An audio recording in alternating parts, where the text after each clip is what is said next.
رسول پاک صلی اللہ علیہ وسلم کی رحلت کے سال بعد ایک دن فاروق اعظم کے جلیل القدر فرزند حضرت عبداللہ رضی اللہ تعالیٰ نے مسجد نبوی صلی اللہ علیہ وسلم کے ایک گوشے میں ایک نوجوان کو دیکھا جس کی پیشانی نور سعادت سے ایسی درخشاں تھے کہ ضعیف العمر عبداللہ کو بے اختیار اس کی طرف کشش پیدا ہوئی۔ پاس ہی عبداللہ بن دینار بیٹھے تھے، ان سے پوچھا یہ نوجوان کون ہے؟ اے کاش یہ میرے پاس آئے۔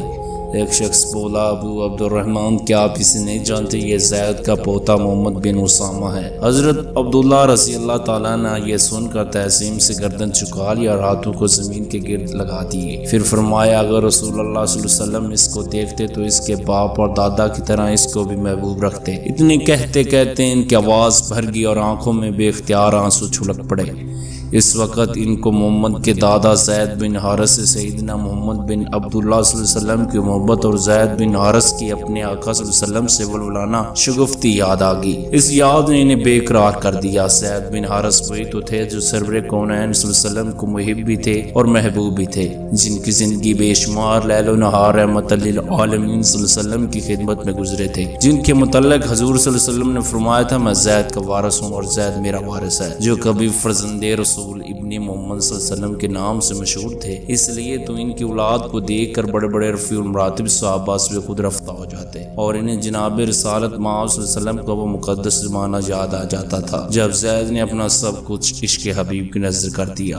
یمن کے ایک معزز قبیلے بنو خزاعہ جو کہ بنو کلب کے رائس حارث بن شریل کو اللہ تعالیٰ نے اپنی نعمتوں سے خوب نوازا ہوا تھا۔ قبیلہ بنو معین کے ایک نیک سیرت خاتون سعد بنت سہیلبہ اس کی رفیق حیات تھی، اولاد بھی اللہ تعالیٰ نے دے رکھی تھی اور مال و دولت بھی کوئی کمی نہ تھی۔ میاں بیوی اور 3 بچوں اسما، جبلہ اور زید پر مشتمل یہ چھوٹا سا کنبہ ہنسی خوشی سے دن گزار رہا تھا کہ یک ہوا کا رخ بدل گیا۔ ساتھ ہی ایک دفعہ اپنے 8 سال فرزند کو لے کر ایک ہمراہ اپنے والدین کے گھر جا رہی تھی کہ راستے میں بنو قیس بن خزجسر کے لوگوں نے قافلے پر چھاپا مارا۔ مال اسباب کے علاوہ سعدی کے لخت جگر کو بھی ان سے چھین لیا، نظروں سے غائب ہو گئے۔ اپنے نور بصر کے یوں چھین جانے سے بنسی ماں کی دنیا اندھیری ہوگی۔ وہ دھاڑے دھاڑے مار مار کر رو رہی تھی۔ اس کی فریاد اور نالوں زمین و آسمان کا کلیجہ پھٹ جاتا۔ ایک دوسری روایت کے مطابق حضرت زید کے اغوا کے وقت ان کی والدہ سعد وفات پا چکی تھی۔ وہ اپنے 2 فرزند جبلہ اور زید اور بیٹی اسما کو اپنے ساتھ ان کی ننال لے گئی تھی۔ جب سعدی فوت ہو گئی تو حارث اسما اور جبلہ کو اپنے پاس لے گئی، لیکن زید کے نانا پاس ہی رہے۔ کچھ مدت بعد بنو فروزہ قبیلہ طے پر چھاپا مارا اور منزلہ دوسرے مال و اسباب اور آدمیوں کی زید کو بھی اغوا کر کے لے گئی۔ جب حارث کو اپنے فرزند دلبند کے اغوا ہونے کی خبر ملی تو بنسی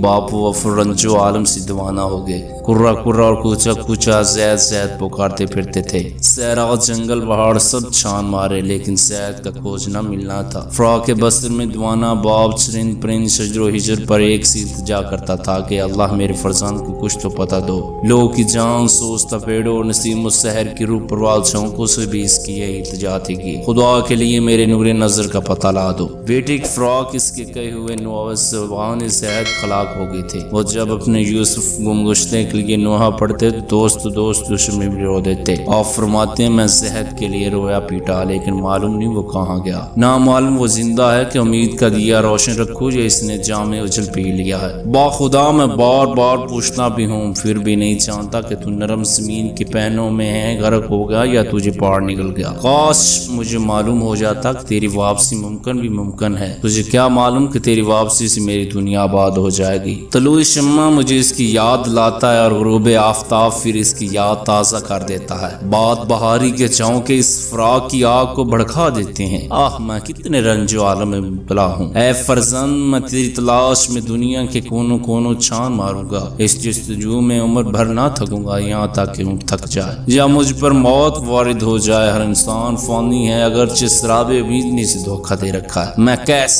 اور عمر کو وصیت کرتا ہوں، پھر یزید کو، اس کے بعد جبلہ کو کہ وہ زید کی لاش جاری رکھے۔ زید اور جبلہ جو کہ ستیلے بھائی تھے، بے شمار لیل و نہار یوں ہی گزر گئی۔ دوسری طرف عارس بن شریل کے یوسف گمگشتے کے لیے قدرت نے وہ مرتبہ مقدر کر رکھا تھا کہ جن کے لیے فرشتے بھی ترستے تھے۔ زید کو رازان والدہ شفیق گوشت سے جدا کر کے عقص کے بازار میں لے گئے۔ وہ ام المومنین حضرت خدیجہ رضی اللہ تعالیٰ عنہ کے بھتیجے حکیم بن حزم نے اپنے 400 درہم میں خرید لیا۔ مکہ آ کر اپنی پھوپھی کی نظر کر دیا۔ جب سرور عالم صلی اللہ علیہ وسلم کا نکاح حضرت خدیجہ سے ہوا تو آپ صلی اللہ علیہ وسلم نے ان کے ہاں زید کو دیکھا۔ اس نوجوان لڑکے کے خیل و طور نے آپ صلی اللہ علیہ وسلم کو اس قدر پسند آیا کہ آپ صلی اللہ علیہ وسلم نے حضرت خدیجہ سے مانگ لیا۔ اس طرح بلند اقبال نوجوان کو 15 برس کی عمر میں ایک ایسی مقدس ہستی کی بارگاہ میں غلامی کی سعادت نصیب ہوئی جو نوید و نقصیہ اور دلیل خیل تھی۔ ایسے غلام کی خوش بختی کا اندازہ کون کر سکتا ہے؟ زید کی نیک سیرت اور بے پناہ خلوص نے انہیں حضور صلی اللہ علیہ وسلم کی شفقت الفت کا مورد بنا دیا۔ زید کو بھی حضور صلی اللہ علیہ وسلم سے ایسی محبت ہوگی کہ انہیں جمال حبیب کی زیارت کے بغیر ایک لمحہ چین نہ پڑتا تھا۔ اسی زمانے میں ایک سال بنو کلب کے چند آدمی حج کے لیے مکہ آئے۔ بنو قزا اور ان کے لوگوں کی قربت داری تھی۔ ایک دن وہ حارث بن شریل کا وہ نوع جو اس نے اپنے بیٹے کی فراق میں کہتے پڑے پرسوز آواز میں پڑھ رہے تھے کہ زید کا ادھر سے گزر ہوا۔ ٹھٹک کر کھڑے ہو گئے۔ بنو کلب کے لوگوں کی نظر بھی ان پر پڑی۔ انہوں نے فوراً بچا لیا کہ حارث کا گمگشتہ فرزند یہی ہے۔ زید کو قریب بلا کر ان کے دوسرے حالات دریافت کیے تو ان کا اندازہ درست ثابت ہوا کہ اب انہوں نے زید کو ان کے والد کی داستان غم و سنائی۔ انہوں نے اپنے ساتھ چلنے کو کہا لیکن زید عشق رسول اللہ صلی اللہ علیہ وسلم کس مقام پر پہنچ چکے تھے جہاں ماں باپ عزیز و قارب صاحب کی محبت ان کے سامنے ہچ تھی۔ انہوں نے بلو کلب کے حاجیوں سے کہا کہ میرے بزرگوں اور بھائیوں برائے کرام میرے غمزدہ خاندان کو میرے سے یہ پیغام پہنچا دینا کہ گویا میں ان سے دور ہوں لیکن اپنی قوم سے محبت کرتا ہوں۔ میں خانہ کعبہ میں مشہور حرم کے قریب رہتا ہوں۔ اس غم کو بھول جاؤ جس نے تمہیں رنجور کر رکھا ہے۔ اونٹوں کی طرح چل کر دنیا خاک نہ چھانو۔ خدا کا شکر ہے کہ میں بنی موت کے ایک معزز خاندان میں ہوں جو پشتہ پشت سے گزرا۔